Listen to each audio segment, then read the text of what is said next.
അന്ന് അക്കാലത്ത് ഇപ്പൊ കുറച്ച് നീണ്ടിട്ടുണ്ട്. മനസ്സിലായി? ഞങ്ങളൊക്കെ സുന്നത്ത് കഴിഞ്ഞപ്പോ രക്ഷല്ലാണ്ടായി. അതാണ്, വേറൊന്നല്ല കേട്ടോ. അതിന് മുമ്പ് കിതാബ് ഇരുന്നോലായിരുന്നോലൊക്കെ. മനസ്സിലായോ? ഞാൻ പറയുന്നത് നിങ്ങൾ ശരിക്കും ശ്രദ്ധിക്കുക. ഞാൻ ദീനാ പറയുന്നത്. അത് നിങ്ങൾക്ക് മനസ്സിലാവണില്ലെങ്കിൽ നിങ്ങൾ എന്നെ വെറുത്തോളം എനിക്കൊരു പ്രശ്നമില്ല. പരലോകത്ത് രക്ഷപ്പെടും. ഞാൻ പറഞ്ഞു നിങ്ങൾക്ക് എന്ത് പറയാനുണ്ട്? ഞാൻ ഈ വിഷയത്തിൽ നിങ്ങൾക്ക് എന്ത് മറുപടിയുണ്ട്? നിങ്ങൾക്ക് എന്ത് മറുപടിയുണ്ട്? നിങ്ങൾക്ക് രണ്ട് വിഭാഗത്തിലും എന്ത് മറുപടിയുണ്ട്? 5 കൊല്ലം ശിർക്കാന്ന് പറഞ്ഞിട്ട് മിണ്ടാതിരുന്ന ഒരു പ്രസിഡന്റിന്റെ കീഴിൽ ഒരു പ്രസ്ഥാനം മുന്നോട്ട് പോകുമ്പോ അതനുസരിക്കാത്തതാണോ ഞങ്ങൾ ചെയ്ത തെറ്റ്? അപ്പോ തരക്കേടില്ല. വലിയ ആളുകളായി ഞെളിഞ്ഞിങ്ങനെ നടക്കും. മനസ്സിലായില്ലേ? ഇതാ വസ്തുത. ഇനി നിങ്ങളെയൊക്കെ ഇപ്പൊ മുജാഹിദ് ഇപ്പൊ ഇത്രയും കാലം ഇപ്പൊ കഴിഞ്ഞ ദിവസവും 2 സംഭവങ്ങൾ ഉണ്ടായി. നിങ്ങൾ ഒരുപക്ഷെ നെറ്റിൽ അത് കേട്ടിട്ടുണ്ടാവും. ഹനീഫ് കായക്കൊടിയെ ഞാൻ വിഡ്ഢി എന്ന് വിളിച്ചപ്പോ ഹനീഫ് കായക്കൊടിന്റെ ഒരു ഭക്തൻ, KNMന്റെ ഭക്തൻ, മടവൂരിന്റെ നടുക്കണ്ടം ഒരാൾ വന്നിട്ട്, ഒരു മുത്തലിബ് വന്നിട്ട് പറഞ്ഞു, വിഡ്ഢി വിഡ്ഢി വിഡ്ഢി എന്ന് വിളിക്കാൻ പാടുണ്ടോ ചോദിച്ചു. അപ്പൊ ഞാൻ അതിനൊരു മറുപടി എടുത്തൊക്കെ നിങ്ങൾ കേട്ടിട്ടുണ്ടാവും. അവിടെ പോലും അയാൾ പറഞ്ഞെന്നറിയോ? ആ ചോദ്യത്തിൽ പോലും അയാൾ പറഞ്ഞു, ഈ മുജാഹിദ് പ്രസ്ഥാനത്തിലെ 3 വിഭാഗവും അല്ലല്ലാത്ത ഒരാളോടും പ്രാർത്ഥിക്കുന്നില്ല എന്ന വിശ്വാസക്കാരനാ ഞാൻ. ആര്? ഇന്നെ എതിർക്കാൻ വന്ന KNMന്റെ ആള്, ഇന്നെ എതിർക്കാൻ വേണ്ടി KNMമാര് പറഞ്ഞയച്ച ചോദ്യകർത്താവ്. ആ ക്ലിപ്പിങ്ങൾ കേട്ടിട്ടുണ്ടാവും. ഇപ്പം നടന്നതാ. ഞാനും ഫൈസൽ മുസ്ലിം കൈപ്പമംഗലത്ത് അല്ലേ? മാത്രമല്ല, അവിടെ ഒരാൾ വന്നൊരു പ്രമുഖനായ ഒരാൾ അയാൾ വന്നിട്ട് പറഞ്ഞു, ഞാനിങ്ങനെ നിങ്ങളെ സമ്മേളനത്തിന് മുമ്പ് KNMമാര് ഹൈ ചിന്നൂരി അല്ല പോയല്ലേ കേടുന്നു എന്ന് പറഞ്ഞു. എന്നാലും വേണ്ടിയിൽ അവരെന്താ പറയുന്നത് കേൾക്കാൻ ഞാൻ ഇവിടെ വന്നു. എന്നിട്ട് അയാൾ പറയാണ്, അതും നിങ്ങൾക്ക് നെറ്റിൽ കിട്ടും. അയാൾ പറയാണ്, ഞാൻ ഇങ്ങോട്ട് വരുമ്പോ എന്നെ KNMമാര് തടഞ്ഞു. ഇപ്പൊ എനിക്കൊരു കാര്യം മനസ്സിലായി. ഞാൻ ഇവിടെ വന്നപ്പോ എനിക്കൊരു കാര്യം ഉറപ്പായി. നിങ്ങൾ ജീവിതത്തിൽ ഒരിക്കലും ജിന്നിനെ വിളിക്കുന്നില്ല എന്ന് എനിക്ക് ഇവിടുന്ന് ബോധ്യപ്പെട്ടു. അവരും വിളിക്കുന്നില്ല എന്ന് ബോധ്യപ്പെട്ടു. എങ്കിൽ നിങ്ങൾ രണ്ടുപേരും കൂടെ ഒന്നിച്ചിരുന്ന നന്നാവൂലേ ഇത് എന്നാണ് അയാളെ ചോദ്യം. അപ്പൊ ഇപ്പൊ ജനങ്ങൾ എന്താ പഠിക്കുന്നത്? ജിന്നിനെ വിളിക്കുന്നവരുണ്ട് എന്നല്ല, ജിന്നിനെ വിളിക്കുന്നവരുണ്ട് എന്ന സെലഫിയുടെ നുണ അധികാരം കിട്ടാൻ വേണ്ടി ഉപ്പര് ഉപയോഗിച്ച ഒരു ആയുധമാണ് എന്ന് മൂക്ക് കീപ്പെട്ടുള്ള ഒരു നേരെങ്കിലും മൂടേരി ചോറിങ്ങനെ ഉരുട്ടി തിന്നുന്ന മനുഷ്യന്മാരായി പറഞ്ഞ എല്ലാവർക്കും മനസ്സിലായി. എന്നിട്ടും മനസ്സിലാവണില്ലേ?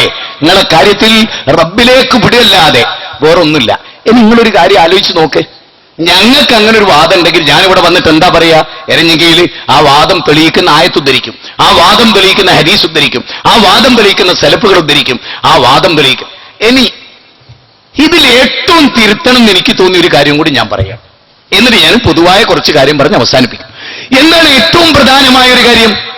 ഇപ്പൊ ശിർക്ക്, വസീലത്തു ഇല ശിർക്ക്, ഹറാമ് എന്നൊക്കെ കേൾക്കുമ്പോൾ ഒരു പരിഹാസം, ഒരു പുച്ഛം ആളുകൾക്ക്. എന്താ ശിർക്ക് എന്ന് എന്നാണ് പറഞ്ഞാല്? എന്തിനാ വസീലത്തു ഇല ശിർക്ക്? അങ്ങനെ ഹദീസിലുണ്ടോ, ആയത്തിലുണ്ടോ എന്ന് ചോദിക്കുകയാണ് ആളുകൾ. ഞാൻ നിങ്ങളോട് വളരെ പ്രധാനമായി എനിക്കുണ്ടായ ഒരു അനുഭവത്തിൽ പറയാം. എന്നെ പുറത്താക്കിയല്ലോ സംഘടന, നിങ്ങൾക്ക് അറിയാം. ആ 2 മാസം ഞാൻ എവിടെയും ക്ലാസ് എടുത്തില്ല. അതും നിങ്ങൾക്കറിയാം. TPയും അബ്ദുറഹ്മാൻ സലഫിയും പറയുന്നുണ്ട്, ഞങ്ങൾ മുജാഹിദിനെ പുറത്താക്കി കത്ത് കൊടുത്ത് ഇനി ഒരു അറിയിപ്പുണ്ടാകുന്നവരെ എവിടെയും പ്രസംഗിക്കരുത് എന്ന് പറഞ്ഞു. അത് 110% മുജാഹിദ് പാലിച്ചു. അത് നല്ല കുട്ടിയാണ് എന്ന് അബ്ദുറഹ്മാൻ സലഫിയും TPയും പറയുന്നത് ഖത്തറിൽ പറഞ്ഞ് നിങ്ങളൊക്കെ കിട്ടിയിട്ടുണ്ടാവും. എന്റെ നമ്മൾ അങ്ങനെ അനുസരിക്കാൻ കാരണം, അന്ന് നേതൃത്വം പറഞ്ഞ അനുസരിക്കുക, അത് നമ്മുടെ ബാധ്യതയായിരുന്നു. അനുസരിക്കേണ്ട പരിധിയിൽ നിന്നുകൊണ്ട് നമ്മൾ അനുസരിച്ചു മാക്സിമം. അന്ന് എന്നെ വിചാരണ ചെയ്തപ്പോ ഞാൻ പറഞ്ഞു, സർ, ബിംബ നിർമ്മാണം വസീലത്തുൽ ശിർക്കും ഹറാമുമാണ്. ബിംബ ആരാധന ശിർക്കാണ്. ഖബർ കെട്ടി ഉയർത്തൽ വസീലത്തുൽ ശിർക്കും ഹറാമുമാണ്. എന്നാൽ ഖബറാളികളോട് വിളിക്കലോ ശിർക്കാണ്. അപ്പൊ അതിൽപ്പെട്ട ഒരു പ്രമുഖൻ ചാടി എണീറ്റു, സ്റ്റേറ്റ് നേതാവ്. ബിംബ നിർമ്മാണം തന്നെ ശിർക്ക, എന്ത് തോന്നിയ പറയുന്നേ എന്നൊക്കെ ചാടി എണീറ്റ്. അപ്പൊ ജമിയത്തുൽ ഉലമയുടെ ജനറൽ സെക്രട്ടറി ബഹുമാന്യനായ എന്റെ ഗുരുനാഥൻ MM മദനി ഇവിടെ ഇരിക്കുന്നുണ്ട്.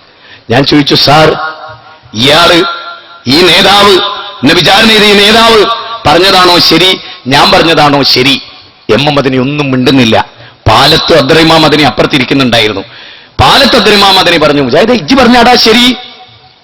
പക്ഷെ MM മദനിക്ക് പറയാൻ കഴിഞ്ഞില്ല. കാരണം അതിന്റെ ഒരാഴ്ച മുമ്പ് ഈ ഇരിക്കുന്ന പ്രമുഖൻ ഒരു കാറ് കൊടുത്തിരുന്നു MM മദനിക്ക്. അതുകൊണ്ട് മതം പറയാൻ പറ്റിയില്ല. ഇത് ഞാൻ അനുഭവിച്ചതാണ്. അള്ളാന്റെ കോടതിയിൽ ഞങ്ങൾ സാക്ഷ്യം വഹിക്കും. അള്ളാന്റെ കോടതിയിൽ ആ സദസ്സൊന്ന് കൊണ്ടുവരും. സുഹൃത്തുക്കളെ, അപ്പോ ഒരു പടുജാഹിലിന്റെ വിവരക്കേടിനെ MM മദനി അംഗീകരിച്ചു കൊടുത്ത് ജമിയത്തുൽ ഉലമയുടെ ജനറൽ സെക്രട്ടറി ദുനിയാവിന് വേണ്ടി ആലോചിക്കണം. പക്ഷെ പാലത്ത് അബ്ദുറഹ്മാൻ മദനിയോ മൂപ്പരാരെയും ചെലവിൽ ജീവിക്കുന്നത് അത്യാവശ്യം ചിക്കളിയുള്ള ഒരാളാ. മൂപ്പർക്ക് അതുകൊണ്ട് അങ്ങനെ പറയേണ്ടി വന്നില്ല. മൂപ്പര് സ്വന്തമായിട്ട് പൈസ കൊടുത്ത് വാങ്ങിയ കാറ്, അതുകൊണ്ട് മൂപ്പർക്ക് പറയേണ്ടി വന്നില്ല. ഇത് ഞാൻ അനുഭവിച്ചതാണ്. അവിടെയാണ് നിങ്ങളോട് പറയുന്നത്, ബിംബ നിർമ്മാണം വസീലത്തുൽ ശിർക്കാണെന്ന് പറയാൻ നമുക്ക് കിട്ടിയ തെളിവെന്താ? ഇപ്പൊ കഴിഞ്ഞ ദിവസം എറണാകുളത്ത് ഇറങ്ങിടത്ത് തന്നെ ഒരു കേന്ദ്രമാരും ചോദിക്കാണ്, ബിംബം നിർമ്മിക്കാന്ന് വിചാരിക്കുമ്പോൾ തന്നെ ശിർക്കാവൂലേ? ബിംബ നിർമ്മാണം ഭയങ്കര തർക്കം ഫൈസൽ മുസ്ലിയായിട്ട് സക്കരിയ സുലൈയായിട്ട്. ഞാൻ നിങ്ങളോടൊരു കാര്യം പറയാം.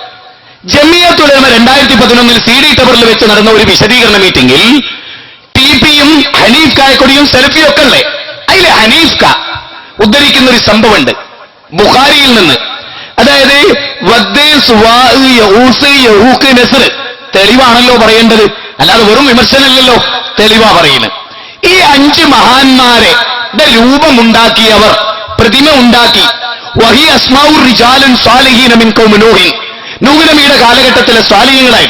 മജാലിസിഹുമുല്ലത്തി കാനു യജ്ലിസുന അലൈഹാ അൻസാബൻ ഫഅലൂഹു, അതായത് അങ്ങനെ രൂപമുണ്ടാക്കിയതിനെ കുറിച്ച് ഇബ്നു അബ്ബാസ് പറയാൻ, അതാണ് ബുഖാരി ഇമാം പറയുന്നത്. അവരതിനെ ആരാധിച്ചില്ല. പോയിന്റ് ശരിക്കും അറിയണം. അടുത്ത തലമുറ വന്നു, അവർ ഈ 5 മഹാന്മാരുടെ രൂപത്തെ ആരാധിച്ചു. അപ്പൊ എന്ത് മനസ്സിലായി? ഈ 5 മഹാന്മാരുടെ പ്രതിമ ഉണ്ടാക്കിയതിനെ ഇബാദത്ത് എന്ന് പറഞ്ഞില്ല, ആരാധന എന്ന് പറഞ്ഞില്ല, അത് ഉണ്ടാക്കല്ലേ ശിർക്ക് എന്ന് പറഞ്ഞില്ല. മറിച്ച് അത് ഉണ്ടാക്കി കാലം കഴിഞ്ഞപ്പോ എന്തായി? ശിർക്കിലേക്ക് എത്തി. അപ്പൊ വസീലത്തുൽ ശിർക്ക്, ശിർക്കിലേക്കുള്ള വഴി. ആ ബിംബ നിർമ്മാണം തന്നെ എന്താണ്?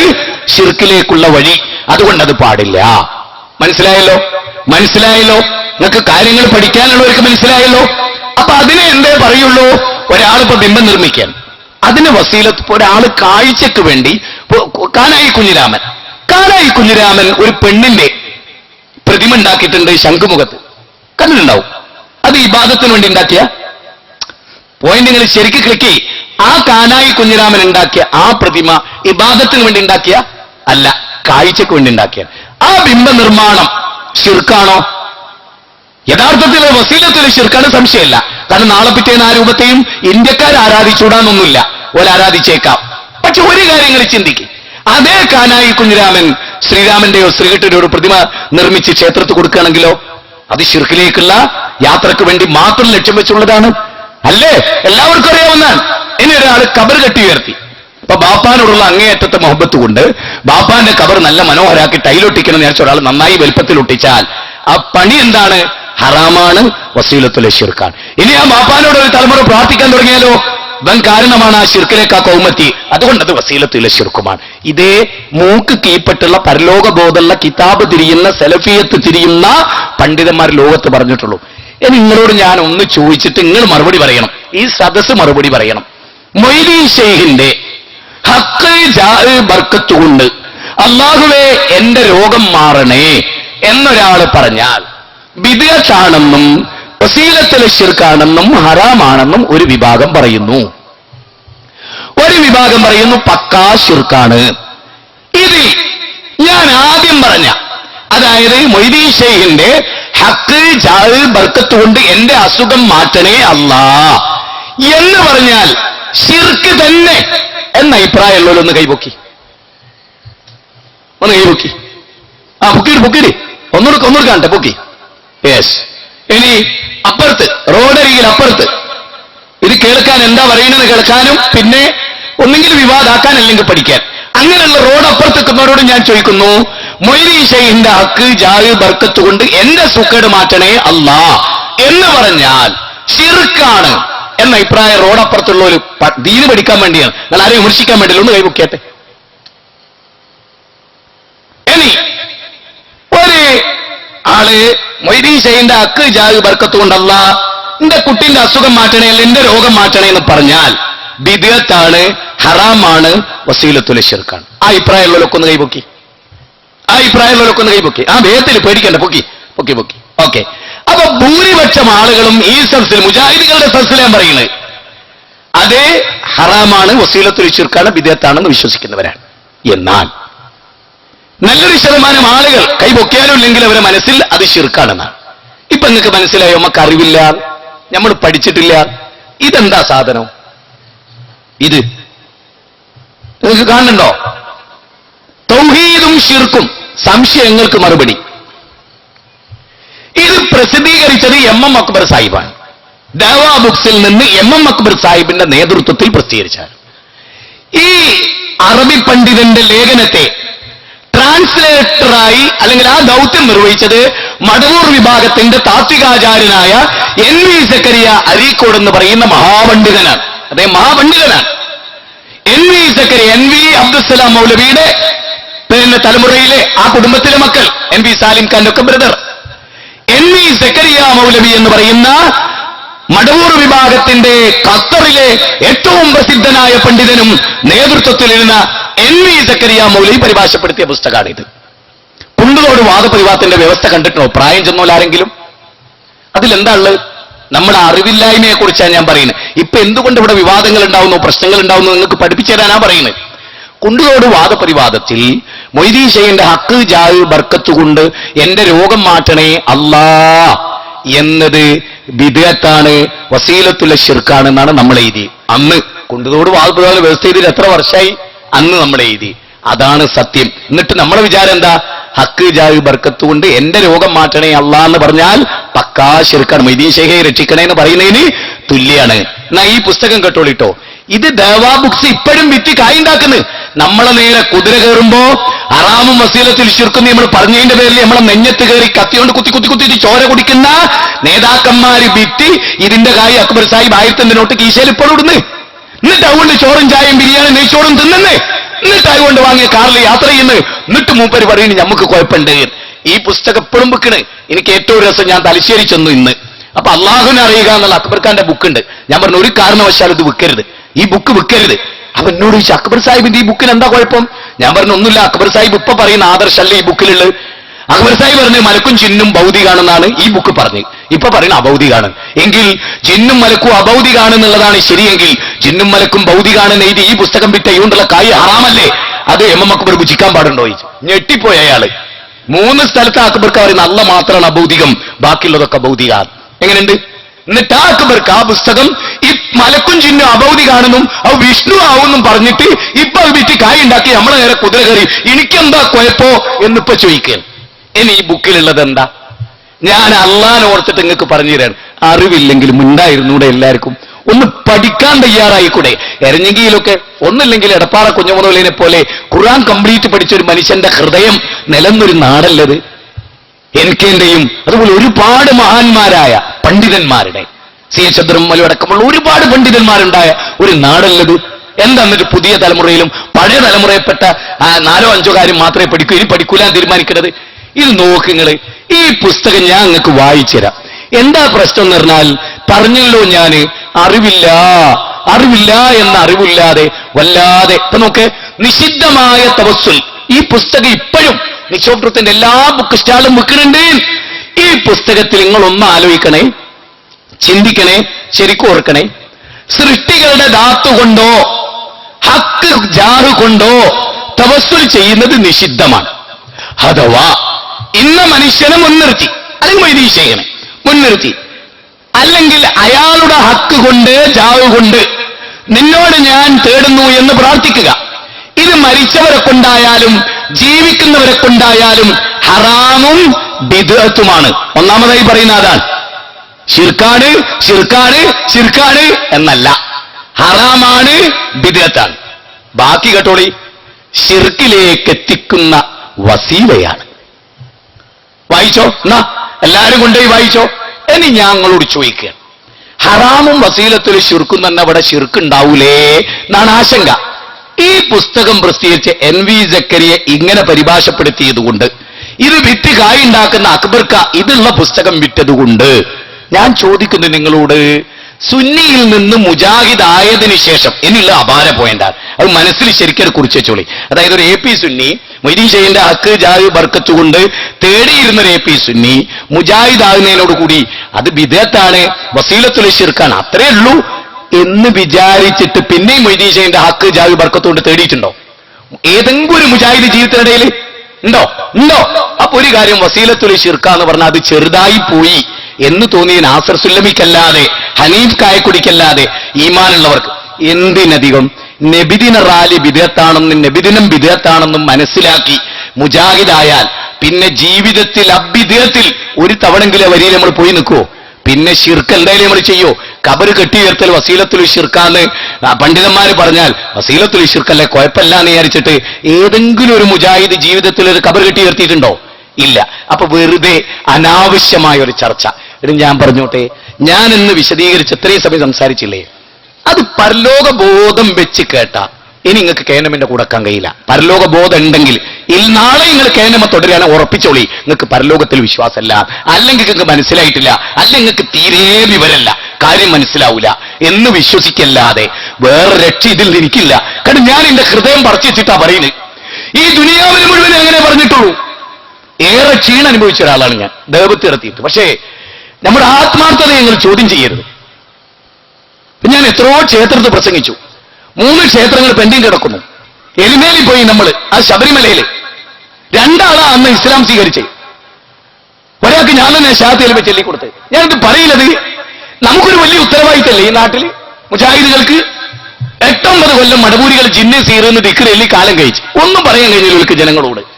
അന്ന് KNM സാൽവേഷൻ നടത്തി, ദി ലൈറ്റ് എക്സിബിഷൻ നടത്തി, മഹാസമ്മേളനങ്ങൾ നടത്തി, എത്ര ജനങ്ങൾക്ക് വിളിച്ചേകി. ഇപ്പത്തെ KNM മടപൂരികളെ കൂടെ കൂടിയിട്ട് ഇപ്പോഴും ജിന്നെ സീർ എന്ന് പറഞ്ഞു നടക്കുന്നു. അപ്പോഴും ഞങ്ങൾ ദേവത്തെ നടത്തുന്നത്. നിങ്ങൾ നെറ്റിൽ അവിടെ കയറിയിട്ട് നിങ്ങൾ ഞങ്ങളൊക്കെ ഒന്ന് പേരടിച്ചു നോക്കി. എത്ര പ്രസംഗങ്ങൾ പൊതുജനങ്ങൾക്ക് വേണ്ടി. ഇപ്പൊ ഈ നാദാപുരം വളയത്ത് കഴിഞ്ഞ 2-3 ദിവസങ്ങൾക്ക് നടന്ന പരിപാടിയും ശ്രദ്ധിക്കുന്നത്. ഇപ്പൊ പർളിയിൽ പാലക്കാട് 3500 ആളുകളാ, 1500 അമുസ്ലിങ്ങളാ സ്റ്റേജിൽ ബജറംദൾ, BJP, CPM എല്ലാം ഇരുന്നിട്ട്. എന്താ ഈ 121 കോടി മനുഷ്യൻ ജീവിക്കുന്ന ഈ രാജ്യത്ത് നമ്മുടെ ഉത്തരവാദിത്തം എന്താ? ومن أحسن قولا ممن دعا إلى الله وعمل صالحا وقال إنني من المسلمين. അള്ളാഹുവിലേക്ക് ജനങ്ങളെ ക്ഷണിക്കേണ്ടവരാ നമ്മൾ. ഞാന് കടവത്തൂർ ടൗണിലൊക്കെ ആയിരുന്നെങ്കിൽ നമുക്ക് അമുസ്ലിങ്ങൾക്ക് വേണ്ടി മാത്രം പ്രസംഗം ചെയ്യാൻ അടുത്ത, അതായത് 2014 ജനുവരി കഴിഞ്ഞിട്ട് ഫെബ്രുവരി മുതൽ എനിക്ക് ഒഴിവാണ്. ഞാൻ പറയുന്നത് അമുസ്ലിങ്ങൾക്ക് വേണ്ടി നമ്മൾ സംസാരിക്കണം. അവർക്ക് ഇസ്ലാം എന്താ അറിയില്ല, അവർക്ക് ഇസ്ലാം എന്താന്ന് മനസ്സിലാവും. കഴിഞ്ഞ ദിവസം ഞാൻ ഗാന്ധി പാർക്കിൽ ഈ വിഷയം അവതരിപ്പിച്ചപ്പോ 150 ആളുകളാണ് നമ്മൾ അവിടെ കൊടുത്ത ഒരു കുറിപ്പ് കൊടുത്തിരുന്നു. നമ്മൾ പേരും അഡ്രസ്. എത്ര അമുസ്ലിങ്ങളാണ് സുബ്ഹാനല്ലാഹ് അതിൽ പേര് രചിച്ചത്. എത്ര ആളുകളാണ് എന്റെ ഈ ഫോണിലേക്കൊക്കെ വിളിച്ച് ഞങ്ങൾ പ്രസംഗം കേട്ടു, ഞങ്ങൾക്ക് പഠിക്കണം, എന്താ വേണ്ടത്, ഞങ്ങൾ ഇത്രയും ചിന്തിച്ചില്ലേ ഇസ്ലാമിനെ കുറിച്ച്, ഞങ്ങൾ നിങ്ങൾ സഹായിക്കണം എന്ന് പണ്ട് അക്ബർ ഖാനോട് മീന ഡോക്ടർ പറഞ്ഞില്ലേ, ഡോക്ടർ മീന. ആ കുട്ടി പിന്നെ ഇസ്ലാം ആത്മാർത്ഥത കൊണ്ടാണ്. അങ്ങനത്തെ ഒരു മനുഷ്യർ ഇവിടെ ഉണ്ടാവുമ്പോ നമ്മൾ അങ്ങോട്ടും ഇങ്ങോട്ടും തർക്കിച്ച് എറിഞ്ഞെങ്കിയൊക്കെ എനിക്ക് ഓർമ്മയുണ്ട്. ഞാൻ ഈ കടവത്തൂർ നിസ്സത്ത് പഠിക്കുമ്പോ എടപ്പാറ കുഞ്ഞോമത് മൗലവി കടവത്തൂർ ടൗണിൽ നിന്ന് ടോർച്ച് അടിച്ചു പിടിക്കും, പിന്നെ ഓഫാക്കൂല. പഴമക്കാർക്ക് ഓർമ്മ ഉണ്ടാവും, പഴയ ആളുകൾക്ക് ഓർമ്മ ഉണ്ടാവും. കടവത്തൂരിൽ നിന്ന് അടിച്ചു പിടിച്ച ടോർച്ച് പള്ളിയിൽ കയറുന്നവരെ മൗലവി ഓഫാക്കൂല. അപ്പൊ ഞാൻ എപ്പോഴും എനിക്ക് മൗലവിന്റെ കൂടെ തന്നെ പോകണം. അപ്പൊ ഞാൻ ബാങ്ക് കൊടുക്കാൻ വേണ്ടി നേരത്തെ ഇറങ്ങും പള്ളിയിൽ നിന്ന്. അപ്പൊ ഞാൻ ഇറങ്ങുമ്പോൾ ഞാൻ വെറുതെ അങ്ങനെ നോക്കും. എനിക്ക് അത്ഭുതമായിരുന്നു. നോക്കുമ്പോ ഒന്നും മൗലവിനെ കാണൂല. എത്രയോ പ്രായമുള്ള ആ ഷൂ ഒക്കെ ഇപ്പോഴും എന്റെ മനസ്സിൽ, ആ കാലും ആ കുപ്പായവും ആ മുറുക്കിത്തുപ്പിയ ചുണ്ടും എല്ലാം ഞാൻ ഓർക്കുന്നു. അല്ലാഹു ഖബർ വിശാലമാക്കി കൊടുക്കട്ടെ. അല്ലാഹു മഅ്ഫിറത്തും റഹ്മത്തും നൽകി. സൂറത്ത് സജദ വെള്ളിയാഴ്ച ഓതുമ്പോ എത്ര സ്ഥലത്ത് എടപ്പാറ കുഞ്ഞമ്മദ് മൗലവി കരയാറുണ്ടായിരുന്നു എന്ന് ഞാൻ ഇപ്പോഴും ഓർക്കുകയാണ്. ഞാനും പറയുന്നത്, അദ്ദേഹം പള്ളിയിലേക്ക് ഞാൻ കയറുമെന്റെ തൊട്ട് പിറകിലുണ്ടാവും. എനിക്ക് ആശ്ചര്യമാണ്. കാരണം അത്രയും ദൂരെ നോക്കിയാൽ കാണാത്ത ഒരു കറാമത്ത് ജീവിതത്തിൽ ഉണ്ടോ എന്ന് തോന്നിപ്പോയ ഒരു മഹാവലിയും കൂടിയായിരുന്നു അദ്ദേഹം എന്നെ ഞാൻ മനസ്സിലാക്കണം. അല്ലാഹു അദ്ദേഹത്തിന് സ്വർഗപ്രവേശനം നൽകട്ടെ. എത്രയോ മനുഷ്യന്മാർ നമ്മളെ എനിക്ക് അഹമ്മദ് മൗലവിന്റെ ഒക്കെ ആ ഒരു കയ്യക്ഷരമൊക്കെ ഉണ്ടല്ലോ അറബിയിലെ, അതൊക്കെ സംഭവമായിരുന്നു. നിമിഷം കൊണ്ട് കവിത സ്റ്റേജിൽ ഇരുന്നുണ്ടാക്കി പാടുമായിരുന്നു. അങ്ങനത്തെ എത്ര പണ്ഡിതന്മാരുടെ ജീവിച്ചു പോയൊരു മണ്ണാത്. ഇവിടെ വെറുതെ ജിന്നൂരി എന്ന് വിളിച്ചിട്ടും പരിഹസിച്ചിട്ടും അപഹസിച്ചിട്ടും തമ്മ് തല്ലി നാട്ടുകാരുടെ മുമ്പിലൊക്കെ പല്ലുകുത്തി മണക്കാൻ കൊടുത്തിട്ട് അങ്ങനെയൊക്കെ ജീവിക്കേണ്ടതിന്റെ ആവശ്യമുണ്ടെന്ന് എനിക്ക് തോന്നിയിട്ടില്ല. അതുകൊണ്ട് ദൈവത്തിലേക്ക് നമ്മൾ ഇറങ്ങണം. നോക്ക്, ഇപ്പൊ ഇന്നലെ മെനയാ നിങ്ങൾ കണ്ടില്ലേ, 4 വയസ്സായ ഒരു കുഞ്ഞിനെ തള്ള കൊന്നു കാമുകന്റെ കൂടെ സ്വസ്ഥായിട്ട് ജീവിക്കാൻ. സ്വന്തം ഭാര്യയുടെ ആങ്ങളെയും ആങ്ങളുടെ മകനെയും കുത്തിക്കൊന്ന തിരൂരുകാരന്റെ പിക്ചർ. തിന്മകൾ വർദ്ധിച്ചു വരുന്ന ഒരു ലോകം. ചാനലുകളും സീരിയലുകളും സംഗീതങ്ങളും അരങ്ങ് തകർക്കുന്ന വൃത്തികെട്ട ഒരു ലോകം. ഖുർആൻ പഠിക്കാനും സുന്നത്ത് പഠിക്കാനും ഒന്നും ആളുകൾ സന്നദ്ധരാകാത്ത ഒരു ലോകം. ഇതെല്ലാം നിലനിൽക്കുമ്പോ എന്തേ നമുക്ക് സംഭവിച്ച മുജാഹിദുകളെ? എന്ത് പറ്റി നമുക്ക് എന്നെനിക്കറിയില്ല. ഞാൻ പറഞ്ഞല്ലോ, ഈ അടുത്ത കാലത്ത് കോറോസ്, ഞാൻ ഇന്നലെ കേന്ദ്രമിന്റെ പക്ഷത്ത് നിന്ന് എനിക്കെതിരെ ചിന്തിക്കുന്ന ഒരാളെ വിളിച്ചിട്ട് ഞാൻ ഒരുപാട് സമയം സംസാരിച്ചപ്പോൾ എന്നോട് പറയണേ, ഞങ്ങൾക്കറിയാം നിങ്ങൾ ഒരു ശിർക്കും ചെയ്തിട്ടില്ല, നിങ്ങൾ ഒരു ശിർക്കും പറയണില്ല.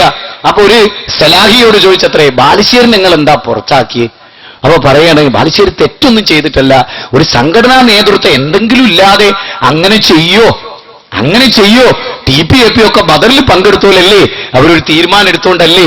നോക്ക്, നമ്മുടെ പേരിൽ ഒരു തെറ്റും ചൂണ്ടിക്കാണിക്കാനില്ല. ശരഈയായി എന്നെയൊക്കെ പുറത്താക്കാൻ ഇനി നിങ്ങൾ നോക്ക്, മടവൂരികളായിട്ട് ബന്ധപ്പെട്ട കാലത്തും ഞാൻ ഈ ജിന്നും സീറും എത്ര സംസാരിച്ചിട്ടുണ്ട്. ഒരു കേസറ്റ് ഹാജരാക്കാൻ പറ്റും നിങ്ങൾക്ക്? നേരെ മറിച്ച് എല്ലാവർക്കും തിരിയുന്ന പ്രസംഗം നമ്മൾ നടത്തി. എന്നിട്ടും നമ്മളെ വിളിക്കും. എന്നോട് സൗദിയിൽ എനിക്ക് ഏറ്റവും ഇഷ്ടമുണ്ടായിരുന്ന ഒരാളെ ഞാൻ പോയാൽ അവിടെ ചെല്ലും, നല്ല സന്തോഷം ഞങ്ങള്. അപ്പൊ ഞാൻ അദ്ദേഹത്തെ വിളിച്ചപ്പോ ബാലുശ്ശേരി എന്ന് പറഞ്ഞ ഭയങ്കര സന്തോഷമായിരുന്നു. സ്വന്തം മകനേക്കാൾ, മകനൊരു മഹാപണ്ഡിതനാണ്, അവനേക്കാളും എന്നോട് ഭയങ്കര ഇഷ്ടമായിരുന്നു കുഞ്ഞാക്കൊക്കെ. അപ്പോ ഞാൻ വിളിച്ചോ പറഞ്ഞു, അതിന് മുജാഹിദ് ബാലുശ്ശേരി മരിച്ചല്ലോ. എന്നോട് പറയുക അയാള്, എന്റെ മനസ്സിലുണ്ടായിരുന്ന മുജാഹിദ് ബാലുശ്ശേരി മരിച്ചു. ഇപ്പോ അയാൾ പറഞ്ഞ ഒരു വാക്കും കൂടി ഉണ്ട്, ക്ഷേത്രത്തിൽ വരെ തൗഹീദ് പറഞ്ഞ മുജാഹിദ് ബാലുശ്ശേരി മരിച്ചു. ഇപ്പൊ ജിന്നിനെ വിളിച്ച് പ്രാർത്ഥിക്കുന്ന ബാലുശ്ശേരിയാണ്. അതുകൊണ്ട് ഫോൺ വെച്ചോളൂ, നിങ്ങൾ ഇങ്ങോട്ട് വരണ്ട, ഞങ്ങൾക്ക് ഇഷ്ടമില്ല. എത്ര വേദനിക്കും നമ്മള്. ഇനി ഞാൻ നിങ്ങളോട് ചോദിക്കട്ടെ, എന്റെയൊക്കെ ഒരു പ്രസംഗം കേട്ട് ഒരു ഹിന്ദു പറയൂ, ജിന്നോട് വിളിക്കാൻ പറയുന്ന ആളല്ലേ നമ്മള്?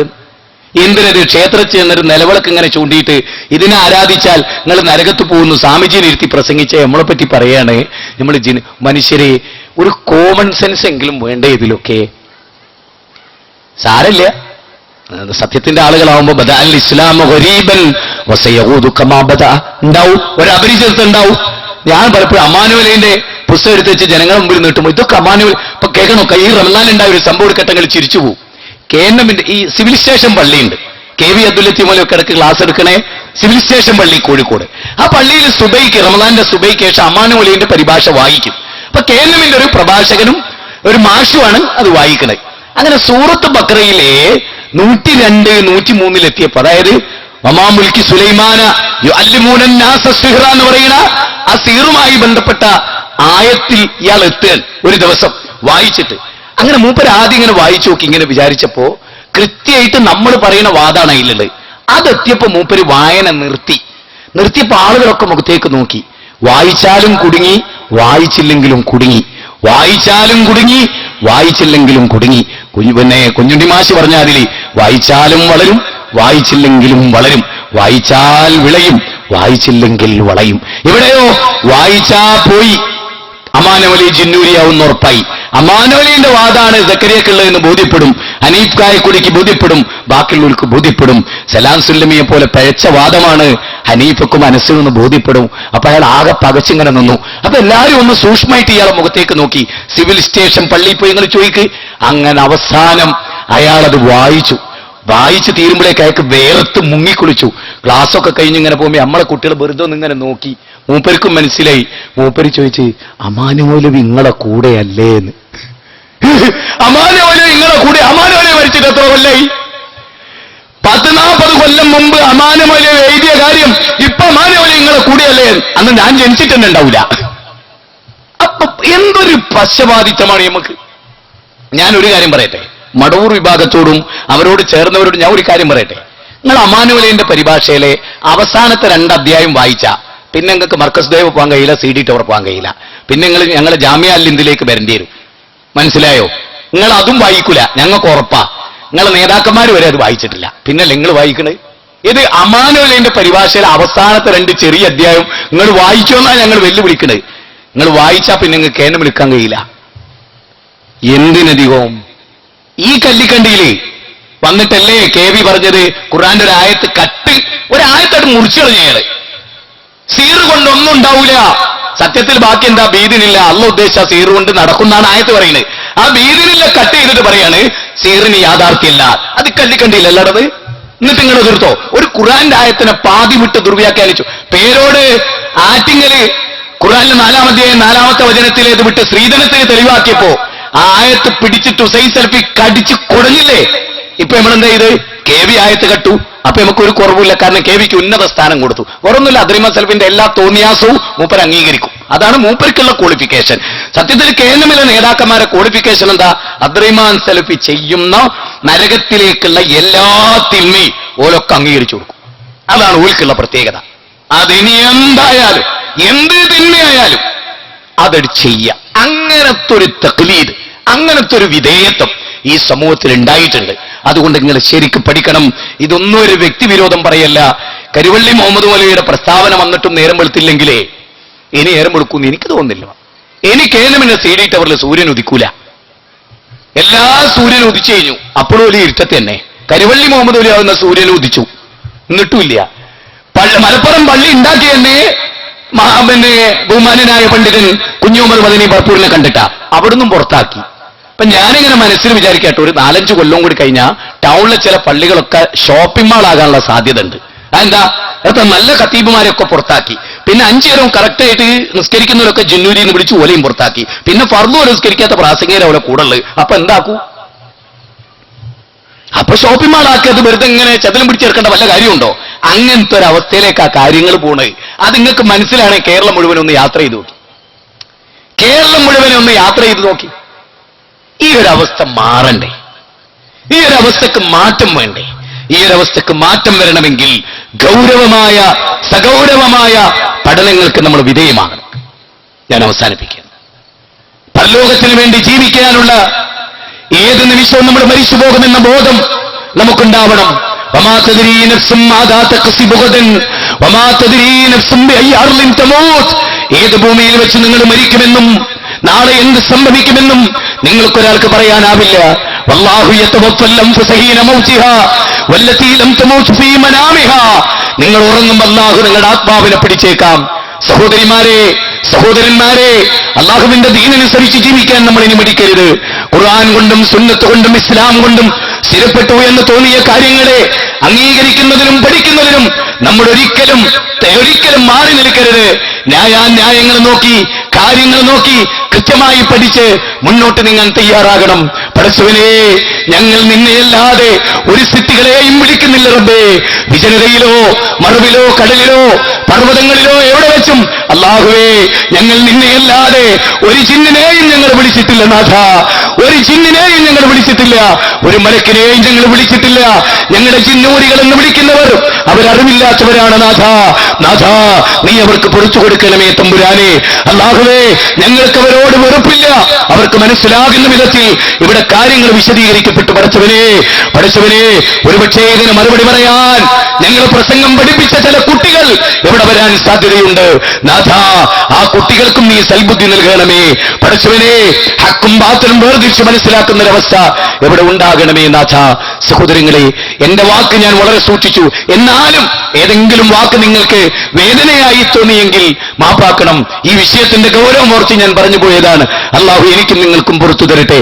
കാര്യങ്ങൾ വസ്തുതാപരമായി മനസ്സിലാക്കി കുറച്ചൊക്കെ ചിരിച്ചും കളിച്ചും സ്നേഹത്തിലും നല്ല നിലക്ക് ചോദിച്ചും കാര്യങ്ങളൊക്കെ മനസ്സിലാക്കിയും ഒന്ന് മുന്നോട്ട് പോകാൻ മസില് പിടിച്ച് എടാ ജിന്നൂരി എന്ന് പറഞ്ഞ് മാറി നിന്ന് കല്യാണ വീട്ടിൽ പോലും തൊട്ടടുത്ത കസേലിരിക്കാൻ മടിയാണ്. കാരണം അവൻ തൊട്ടാ ഞാൻ ജിന്നായി പോവോ എന്നിടത്തിലാണ് ആളുകളുള്ളത്. എന്തിനീ വൈരനിര്യാതന ബുദ്ധി, അത് മാറ്റിവെക്കണമെന്ന് ഓർമ്മപ്പെടുത്തുകയും ഓരോ നിമിഷവും അവനാന്റെ മരണത്തെക്കുറിച്ച് ഓർക്കുകയും ഖബറിലേക്കുള്ള യാത്രയാണ് എന്റേത് എന്ന് വിചാരിക്കുകയും അൻതല്ലദീ വലദതുക ഉമ്മുക ബാഖിയ വന്നാസു ഹൗലക യൽഹഖൂന സുറൂറാ വജ്ഹദി ലിനഫ്സിക അൻ തകൂന ഇദാ ബഖൗ ഫീ ഹാലി മൗതിക അല്ലാഹിക മസ്റൂറാ. ഒരു കവി പറഞ്ഞത് അങ്ങനെയാണ്. ഒരു ഉമ്മ നിന്നെ പ്രസവിക്കുന്നത് നീ കരഞ്ഞുകൊണ്ടാണ്.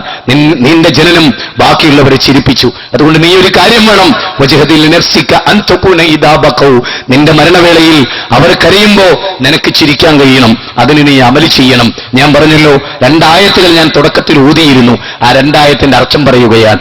ഒന്ന്, അല്ലാഹു പറയുകയാണ് ഖുർആനിലെ 28-ാം അധ്യായം 83-ാമത്തെ വചനത്തിൽ, തിൽക ദാറുൽ ആഖിറതു നജഅലുഹാ ലില്ലദീന ലാ യുരീദൂന ഉലുവൻ ഫിൽ അർളി വലാ ഫസാദാ.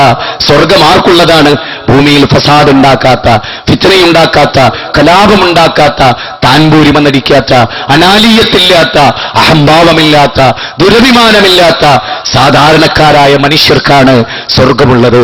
ആ സ്വർഗത്തിനു വേണ്ടി പണിയെടുക്കാൻ അല്ലാഹു തൗഫീഖ് ചെയ്യുമാറാകട്ടെ. 2-ാമത്തെ വചനം ഖുർആനിലെ 26-ാം അധ്യായം 88-89 വചനമാണ്. യൗമ ലാ യൻഫഉ മാലും വലാ ബനൂൻ ഇല്ലാ മൻ അത്തല്ലാഹ ബിഖൽബിൻ സലീം.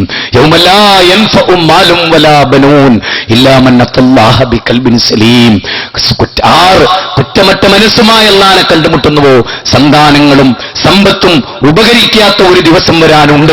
അന്ന് കുറ്റമറ്റ മനസ്സാർക്കുണ്ടോ അവർക്കേ അവിടെ രക്ഷയുള്ളൂ. അസൂയയില്ലാത്ത, വിദ്വേഷമില്ലാത്ത, പകയില്ലാത്ത, ആളെ കോപിപ്പിക്കാത്ത, പ്രകോപിപ്പിക്കാത്ത നല്ല മനസ്സാർക്കുണ്ടോ അവർക്കാണ് വിജയമെന്ന അള്ളാഹുവിന്റെ കലാമിനെ മുഖവിലക്കെടുത്ത് കേന്ദ്രമുകാരെ, മടവൂർ വിഭാഗത്തിൽപ്പെട്ടവരെ, എന്റെ വാക്കുകൾ നിങ്ങളെ വേദനിപ്പിച്ചുവെങ്കിൽ ക്ഷമിക്കണേ. പരലോകത്ത് ശിക്ഷിക്കപ്പെടാതിരിക്കാൻ, നരകാവകാശികളാതിരിക്കാൻ നമുക്കൊന്നിച്ച് പ്രവർത്തിക്കാം, നമുക്കൊന്നിച്ച് ചിന്തിക്കാം. നമുക്കിടയിൽ യാതൊരു ശിർക്കും കടന്നു വന്നിട്ടില്ല. മറിച്ച് ഹദീസ് നിഷേധം സത്യമാണ്. അത് നിങ്ങൾ പഠിക്കുകയും മനസ്സിലാക്കുകയും ഉൾക്കൊള്ളുകയും തെറ്റ് തിരുത്തുകയും ചെയ്യണമേ. ഞങ്ങൾക്ക് തെറ്റുണ്ടെന്ന് ന്യായമായി നിങ്ങൾ ചൂണ്ടിക്കാണിച്ചാൽ തിരുത്താൻ ഞങ്ങൾ സന്നദ്ധരാണ്. ഇതാണ് ഞങ്ങളുടെ മനസ്സ്. അള്ളാഹു എല്ലാവരുടെ മനസ്സും അറിയുന്നു. അള്ളാഹുവേ, അല്ലാഹുമ്മ യാ മുഖല്ലിബൽ ഖുലൂബ് സബ്ബിത് ഖുലൂബനാ അലാ ദീനിക്. അല്ലാഹുമ്മ യാ മുഖല്ലിബൽ ഖുലൂബ് സബ്ബിത് ഖുലൂബനാ അലാ ദീനിക്. അല്ലാഹുമ്മ യാ മുഖല്ലിബൽ ഖുലൂബ് സബ്ബിത് ഖുലൂബനാ അലാ ദീനിക്. ربنا لا تزغ قلوبنا بعد إذ هديتنا وهب لنا من لدنك رحمة إنك أنت الوهاب. ربنا لا تزغ قلوبنا بعد إذ هديتنا وهب لنا من لدنك رحمة إنك أنت الوهاب. اللهم ربنا آتنا في الدنيا حسنة وفي الآخرة حسنة وقنا عذاب النار. ربنا آتنا في الدنيا حسنة وفي الآخرة حسنة وقنا عذاب النار. ربنا آتنا في الدنيا حسنة وفي الآخرة حسنة وقنا عذاب النار. آمين برحمتك يا أرحم الراحمين. السلام عليكم ورحمة الله وبركاته.